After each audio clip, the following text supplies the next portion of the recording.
saya Fitria Ulfa, pendebat ke-1 dari Stikes Karya Husada Kediri. Di sini saya dari tim government sebagai closing government. Sebelum saya menyampaikan kesimpulan dari opini tim kami, saya akan menyampaikan beberapa statement. Saya akan menanggapi statement dari tim oposisi.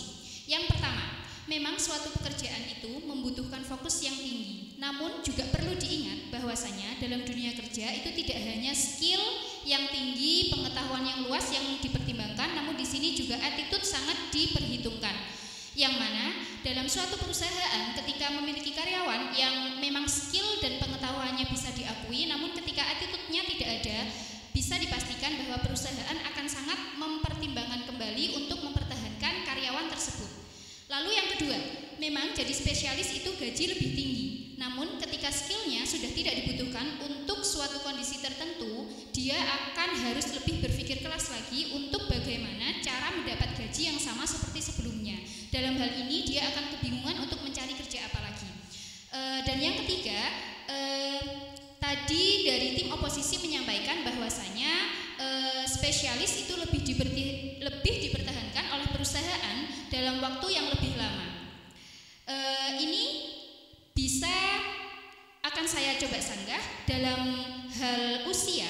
Di sini ketika suatu karyawan atau suatu spesialis di sini bekerja dalam suatu perusahaan dalam waktu yang lama, ketika usianya sudah memang di luar ketentuan batasan usia sebagai karyawan, pastinya perusahaan juga akan mempertimbangkan untuk mempertahankan atau dia akan lebih mencari sumber daya yang baru. Dengan adanya glorifikasi karir spesialis di sini, justru di sini berarti kita sama saja membatasi adanya kemampuan, skill, pandangan kita terhadap dunia luar dan juga pengetahuan yang lebih luas. Seperti yang sudah disampaikan oleh pembicara 1 dan 2 dari tim government, bahwasanya di era sekarang ini khususnya dalam dunia kerja itu sangat bersifat dinamis, di mana dari setiap waktu ke waktu itu akan mengalami perubahan. Yang tentunya di sini justru kita dituntut untuk memiliki skill dan pengetahuan yang tinggi, yang luas, agar kita bisa dan mampu untuk lebih open minded terhadap setiap perubahan. Yang nantinya kita akan mampu juga untuk beradaptasi sehingga kita mampu berpartisipasi dalam berbagai bidang yang dibutuhkan saat itu. Jadi dari kami, tim pemerintah tidak menyalahkan adanya glorifikasi terhadap karir spesialis. Namun kami di sini mencoba untuk memberikan solusi yang lebih baik untuk menganggap bahwa generalis ini akan lebih baik melihat dari suatu kondisi dari negara kita sendiri khususnya Indonesia, bahwa di dunia kerja itu akan selalu bersifat dinamis, dari waktu ke waktu akan mengalami perubahan.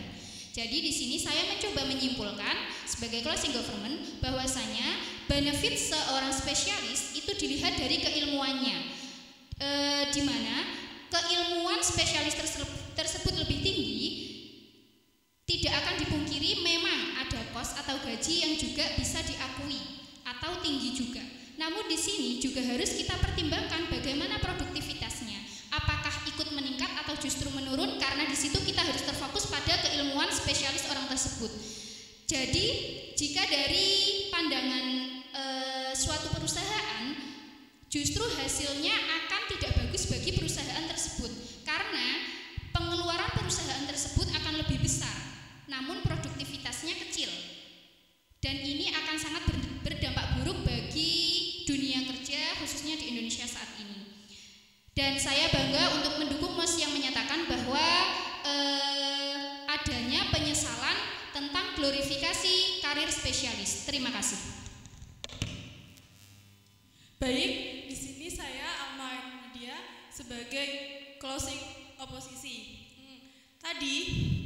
Kalau tadi pihak government menyatakan bahwa biaya yang harus dikeluarkan untuk tenaga spesialis itu tinggi, maka saya katakan itu sudah sewajarnya. Untuk tenaga spesialis mendapatkan penghargaan yang lebih, melihat dari ilmunya, pengalaman, serta kepakaran mereka. Kemudian tadi yang menanggapi statement tentang produktivitas dan usia. Seorang spesialis tidak diperlukan untuk langsung bertindak atau terjun langsung, melainkan bertanggung jawab terhadap analisis, situasi, serta masalah masalah sehingga muncul solusi terbaik. Jadi ini sesuai dengan porsinya masing-masing.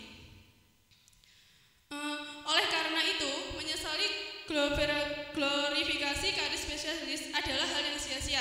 Mengapa? Karena hidup akan selalu melangkah ke depan, sehingga di masa mendatang spesialis akan tetap dibutuhkan dan menjadi rujukan atas segala masalah yang memerlukan kepakaran. Kita ambil contoh, seseorang dengan keluhan penyakit jantung tidak akan mungkin pergi ke dokter kulit untuk berkonsultasi, tapi mereka akan pergi ke dokter spesialis jantung, meskipun biaya yang akan dikeluarkan itu mahal. Jadi saya di sini sangat mendukung glorifikasi karir spesialis. Terima kasih.